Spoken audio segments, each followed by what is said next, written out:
দ্বিতীয় কাতারের ছায়া। দৃশ্যপট। দৃশ্য ১। নিঝুম মসজিদ। রাত তখন অনেক। পুরনো কলোনি স্টাইলের একটি নির্জন মসজিদ। চারপাশ অন্ধকার, শুধু মসজিদের ভেতরে একটি হলুদ আলো জ্বলছে। বাতাসে পুরনো ধুলো আর কস্তুরীর ঘ্রাণ। আহমেদ একা জায়নামাজে বসে গভীর মনোযোগে তাহাজ্জুদ নামাজ পড়ছেন। দৃশ্য ২। প্রথম সালাম। নামাজ শেষ করার জন্য আহমেদ ডান দিকে ঘাড় ফেরালেন। খুব শান্ত স্বরে বললেন, আসসালামু আলাইকুম ওয়া রাহমাতুল্লাহ।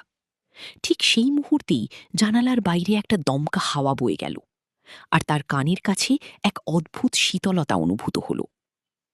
দৃশ্য ৩। বাম দিকের সেই ফিসফিসানি।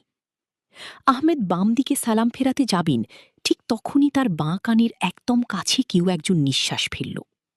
পাথরের ঘর্ষণের মতো তীক্ষ্ণ এক কণ্ঠে শুনতে পেলেন, আসসালামু আলাইকুম আহমেদ। আহমেদ স্তব্ধ হয়ে গেলেন, কারণ তিনি জানেন মসজিদে তিনি ছাড়া দ্বিতীয় কোনো মানুষ নেই। দৃশ্য ৪। অবাধ্য ছায়া। আহমেদ ভয়ে ভয়ে মেঝের দিকে তাকালেন। লাইটের আলোয় তার যে ছায়াটি মেঝেতে পড়ার কথা, সেটি স্বাভাবিক নয়। আহমেদ জায়নামাজে বসে থাকলেও তার ছায়াটি দাঁড়িয়ে আছে। ছায়ার লম্বা তলোয়ারের মতো আঙুলগুলো ধীরে ধীরে আহমেদের ঘাড়ের দিকে এগিয়ে আসছে। দৃশ্য ৫।